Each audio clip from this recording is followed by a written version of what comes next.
गुरुदेव और माँ गायत्री के चरणों में कोटि कोटि नमन करते हुए, गुरुदेव को साक्षी मानते हुए आज हम आदि शक्ति की लीला कथा में जानेंगे साधना काल के विघ्न मिटते हैं अर्गला पाठ से कैसे।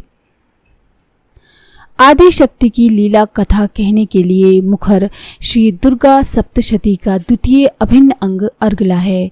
आदि शक्ति माँ की साधना करने के लिए साधक सक्षम बने, इसलिए सबसे पहले उसे कवच धारण करना आवश्यक है। साधना भी महासमर है। इस महासंग्राम में साधक को आसुरी शक्तियों के अनगिनत दृश्य और अदृश्य प्रहार प्रतिपल झेलने पड़ते हैं। कभी कभी तो ये प्रहार इतने विकट एवं भयावह होते हैं कि साधक के प्राणों पर आ बनती है। अस्तित्व के अंदर एवं बाहर दोनों ही आयामों में असुरों की मायावी सेना एक से बढ़कर एक कुटिल व्यूह रचती है। थोड़ी भी सावधानी हटी कि दुर्घटना घटी, लेकिन सावधानी कितनी और कब तक, इसलिए साधक का कवच सज्जित होना अनिवार्य है। ये कवच बहिर्जगत में साधक की दृश्य और अदृश्य रक्षा करता है, परंतु बाहरी शत्रुओं से भी महाविकट है आंतरिक शत्रु, जो भगवती कुंडलिनी का उत्थान होने ही नहीं देते। इसके लिए श्री दुर्गा सप्तशती के दृष्टा ऋषियों ने अर्गला साधना का विधान रचा है। अर्गला का शाब्दिक अर्थ है जंजीर।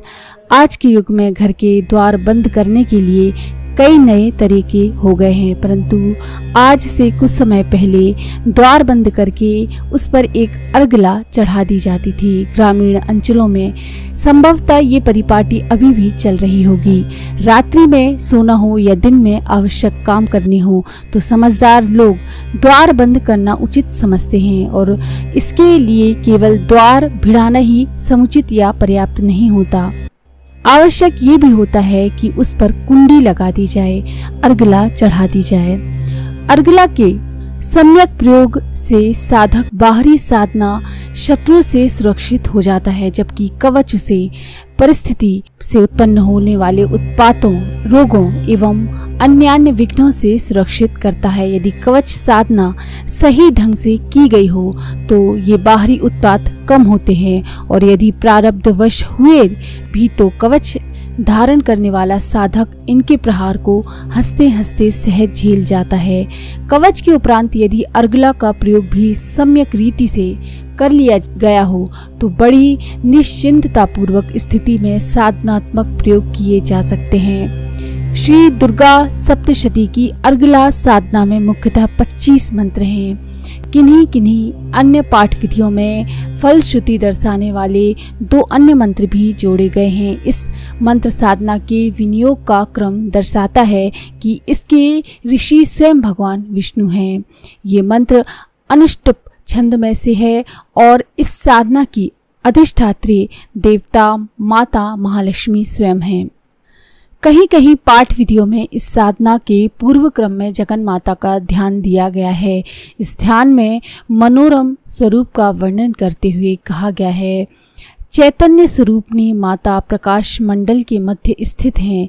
वह त्रिनेत्रधारी माँ साधकों को अभय होने का वरदान दे रही हैं। वह सिंदूर के रंग की अति कोमल अंगों वाली हैं, और वह ही मायामयी और वह ही तत्वमयी है। उसे प्रणाम कर साधक अपनी साधना का प्रारंभ करे।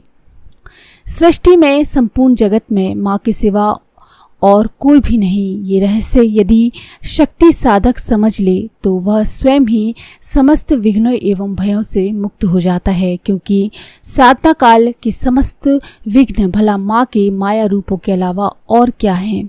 और जो साधक इस माया रूप में भी माता को पहचान लेता है, फिर तो अपनी ऐसी संतान के लिए माँ स्वयं तत्वमयी हो जाती हैं। इन पंक्तियों को पढ़ रहे जिन साधकों को, सुन रहे साधकों को अभी भी अपना बचपन याद है, उन्हें अपनी जन्मदात्री माँ के साथ खेले गए अनेक खेल भी याद होंगे।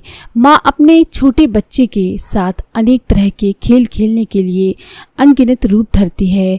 कभी वह चोर बनती है तो कभी सिपाही, कभी कभी खेल में ही अपनी संतान की प्रतिद्वंदी बनकर झगड़ा करने लगती है।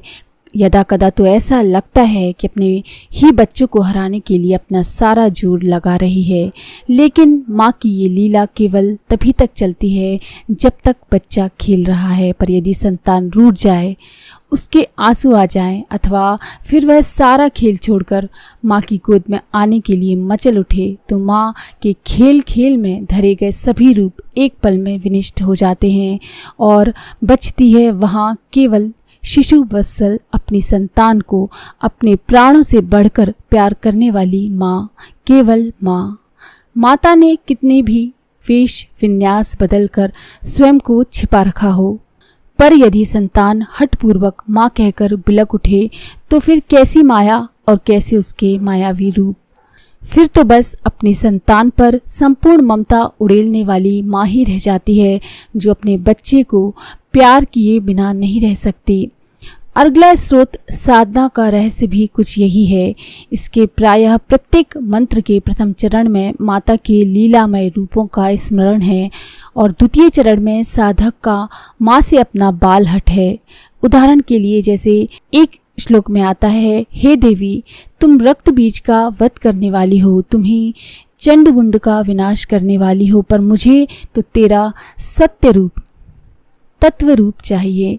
मुझे अपनी साधना में जय का वरदान दें, मुझे यशस्वी बना, ताकि मैं अपनी साधना के समस्त शत्रुओं काम क्रोध आदि का नाश कर सकूं।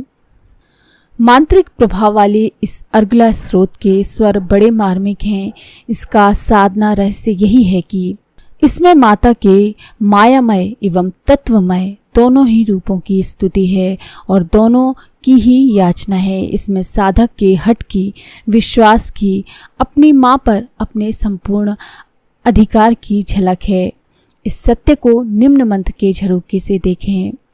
इसमें कहा गया है, माँ अपने इस भक्त को इस मायामय संसार में विद्यावान बनाओ, यशस्वी बनाओ, लक्ष्मीवान बनाओ, परंतु साथ ही माँ अपना रूप साधना समर में जय, साधना के शत्रुओं का नाश और इस मार्ग में यश भी दो। विश्वजननी मीन और मोक्ष दोनों ही एक साथ देने में समर्थ हैं। साधना के अनगिनत मार्ग एवं संप्रदाय हैं, सभी की अपनी विशेष रीतियां हैं, विशेष बातें एवं विशेष उपलब्धियां हैं, परंतु जो माँ का बेटा है, जो माँ की बेटी है, उसका मार्ग ही कुछ और है। उसकी तो केवल एक रीति है, माँ को पुकारना, माँ माँ माँ की टेर लगाए रखना और यह संपूर्ण भरोसा करना, मेरी माँ सर्वसमर्थ है। वह ऐसी परम समर्थ है कि उसी से सामर्थ्य के एक छोटे से अंश का अनुदान पाकर ब्रह्मा, विष्णु एवं शिव समर्थ बने हैं। फिर वह अपने भोले बच्चों के लिए इतनी भोली है कि उससे माँ कहकर कुछ भी मांग लो, कभी भी किसी भी स्थिति में इनकार नहीं करती। फिर उससे भौतिक ऐश्वर्य मांगो या आध्यात्मिक उपलब्धियां अथवा दोनों ही, वह पल की भी देर लगाए बिना अपने बच्चों पर सर्वस्व लुटा देती है। जिसने इस सत्य को जान लिया, समझो उसे शक्ति साधना का तत्व बोध हो गया और स्वाभाविक ही अर्गला का क्रम पूरा करके कीलक साधना की ओर बढ़ चला। ये है अर्गला स्रोत का महत्व। तो अगर आपको ये जानकारी पसंद आई तो प्लीज़ लाइक करें, शेयर करें, सब्सक्राइब करें मंत्र सिद्धि चैनल।